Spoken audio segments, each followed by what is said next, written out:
Hola, ¿qué tal? ¿Cómo están? Soy el profesor Atuel Cáceres. Capaz que aparezca como por acá si me sale todo bien en la edición de este video.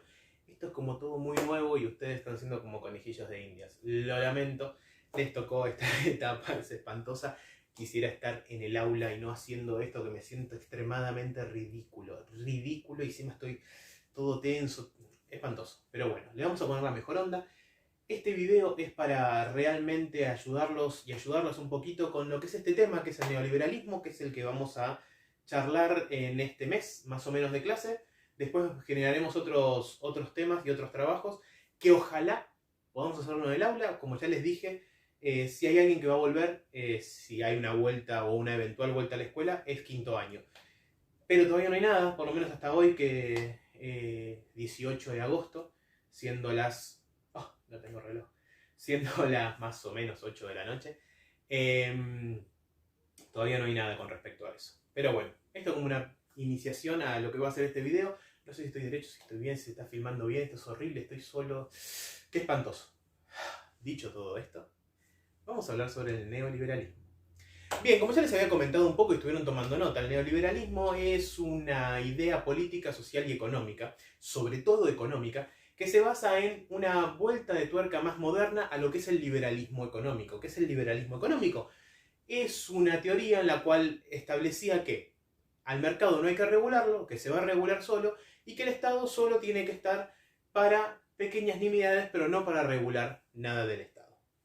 Esto va a tener mucho énfasis a fines del siglo XIX, principios del siglo XX, hasta una terrible crisis que va a ser la crisis del año 1930, que es una crisis por sobreproducción. Esto ya lo hablamos el año pasado, donde se producía mucho más de lo que se vendía, entonces obviamente las empresas dejaron de producir porque ya no había más mercado al que vender, por ende los obreros dejaron de trabajar, al dejar de trabajar dejan de cobrar sus sueldos, y al no cobrar su sueldo dejan de comprar, entonces se estanca la economía.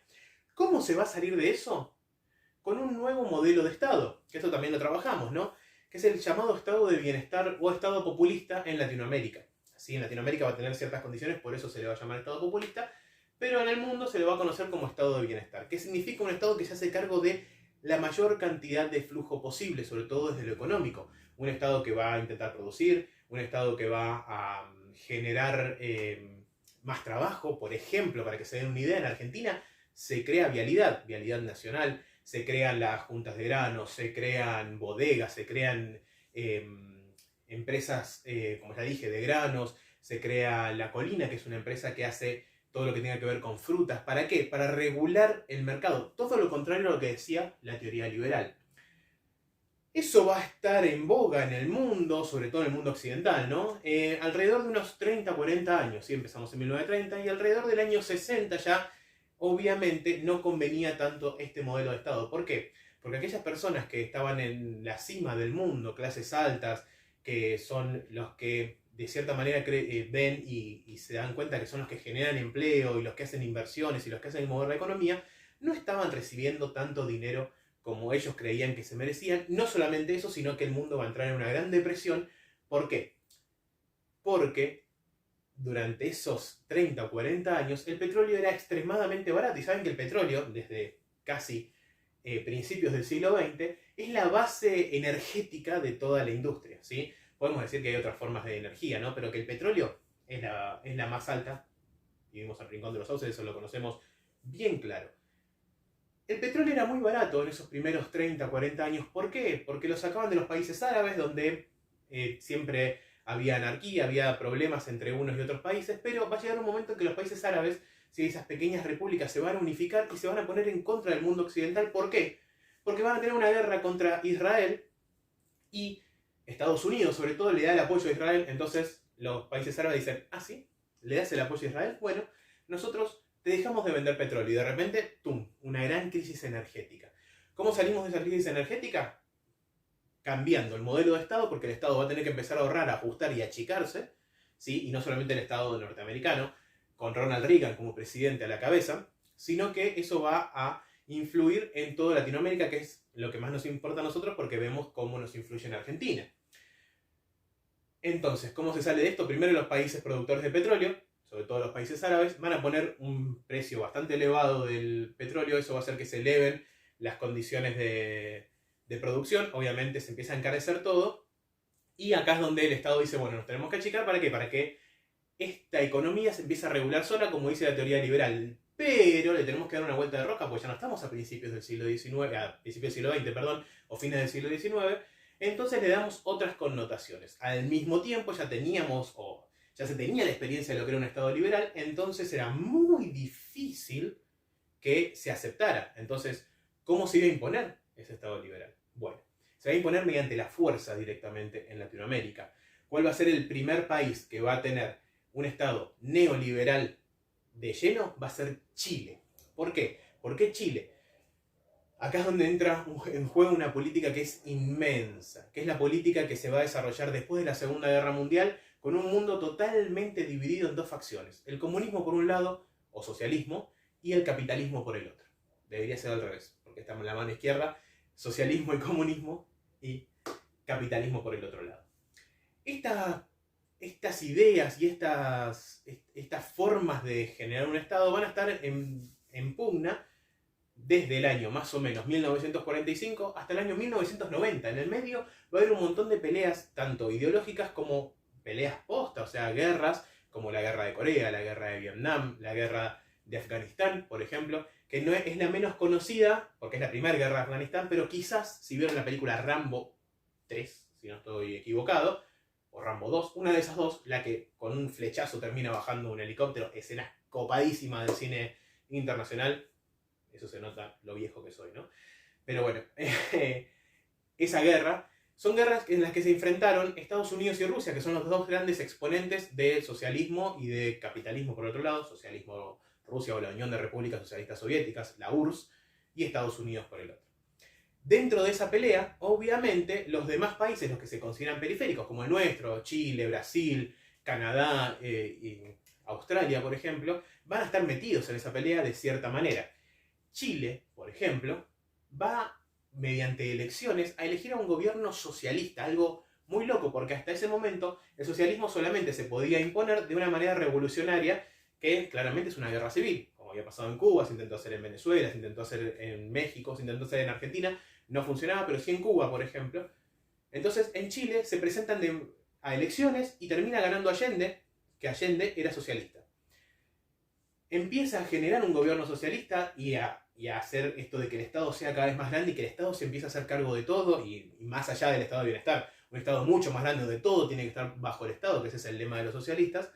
Empieza a nacionalizar el cobre, se empieza a meter en lugares económicos donde antes el Estado no se metía, y ahí es donde primero va a accionar toda la fuerza norteamericana que quería que no se metiera el socialismo en América, y va a influir directamente primero en Chile, con un golpe de Estado donde va a llegar Pinochet, que va a ser presidente de Chile desde 1973 hasta 1990. Y después de Chile empieza el resto de países latinoamericanos. Argentina en el 76, Uruguay, Brasil, México, Nicaragua, Costa Rica, Ecuador, Perú. Empiezan a caer bajo diferentes golpes militares que van a implementar un gobierno neoliberal. Entonces el Estado se va a empezar a achicar, se abren las exportaciones, por ende la industria nacional decae. ¿Por qué? Porque al abrirse las exportaciones y las importaciones, se bajan todos los impuestos que hacen las cosas de afuera, y ustedes dirán, eso está buenísimo porque me puedo comprar un iPhone realmente al precio que sale en Estados Unidos y no al precio que me vienen acá con todos los impuestos. Pero si acá, por ejemplo, hay mucha gente que trabaja para otras empresas de celulares que se arman, no se fabrican, se arman en Argentina, pierden todos el trabajo porque obviamente entra la competencia directamente desde afuera y es mucho más barato. Entonces empieza a destruir lo que es la industria nacional, entre otras cosas, ¿sí? El neoliberalismo va a producir esto a partir del año 76 en Argentina, con, vuelvo a repetir, un golpe militar. El último golpe militar, el más sangriento y el más, vamos a decir, violento que tiene nuestra historia nacional. Este golpe va a durar hasta el año 1983, donde se vuelven a llamar elecciones porque, entre otras cosas, hay un gran descontento popular y el gobierno militar termina perdiendo la guerra de Malvinas. Por ende, se llaman elecciones y entra un gobierno radical, un gobierno que es un poco más, vamos a decir, central, ¿sí? Más centrado, no es ni netamente neoliberalista, ni obviamente no es socialista.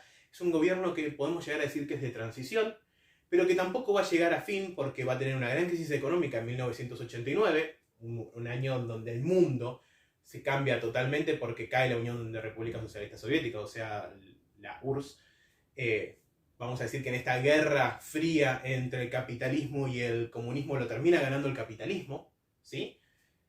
Y en ese contexto, Argentina entra en una terrible crisis que va a hacer que se adelanten las elecciones, gane Carlos Saúl Menem y Alfonsín no llegue a terminar su mandato y entre Menem antes de que Alfonsín termine su mandato. No sé si se entiende, pero en definitiva Menem tendría que haber entrado en diciembre de 1989, pero termina entrando en marzo. No alcanza, no le deja el contexto y la presión social y todo, no dejan que Alfonsín termine su mandato por unos 7-8 meses.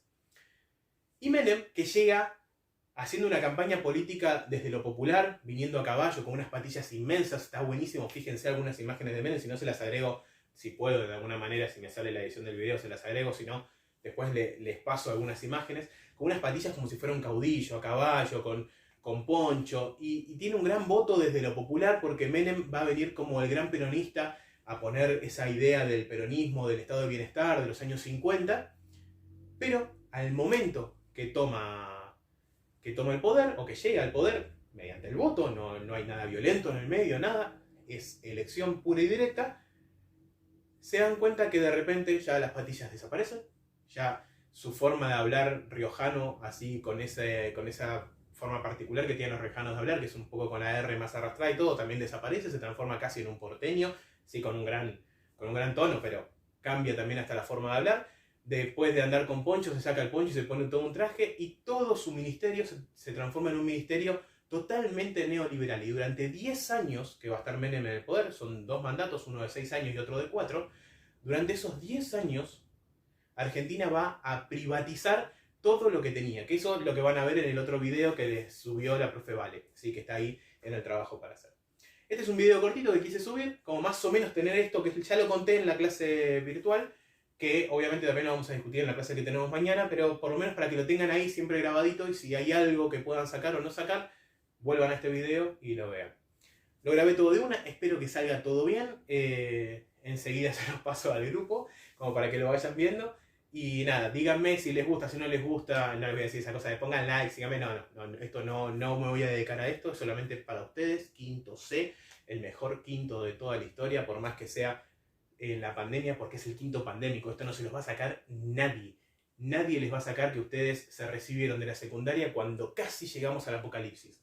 O sea, fíjense que ustedes pisaron tan fuerte en quinto que se paró el mundo. O sea, por lo menos laburemos de ese lado, ¿sí? Quizás es lo mejor que podemos sacar de todo esto porque yo realmente lo creo. Ustedes fueron un quinto tan poderoso que hasta destruyeron la escuela, chicos y chicas. Pónganse eso en la cabeza. Ojalá el año que viene tengan la posibilidad de todos y todas seguir estudiando y seguir con esta vida que es buenísima. La vida de la universidad es buenísima. Esto se los digo a todos. Todos pueden llegar a la universidad, no hay nadie que no pueda hacerlo, e incluso la van a vivir de maneras diferentes, pero la mejor forma es disfrutándola, porque para mí, en lo personal, como yo la disfruté, fue la mejor etapa de mi vida escolar. Claramente, la mejor etapa de mi vida escolar fue la etapa superior. Ya haber salido de la secundaria, ya saber a qué me quería dedicar, con gente y todo, bueno. Esto me voy a poner muy sentimental. No tengo ganas de ponerme a llorar frente a la cámara, así que vamos a dejarlo ahí. En serio, díganme si esto está bueno, si no está bueno, si es muy largo, si hablo muy rápido, si hablo muy lento, si es extremadamente aburrido. No dejen de decírmelo. Dicho esto, nos vemos. Gracias por estar del otro lado y nos encontramos mañana en la clase virtual.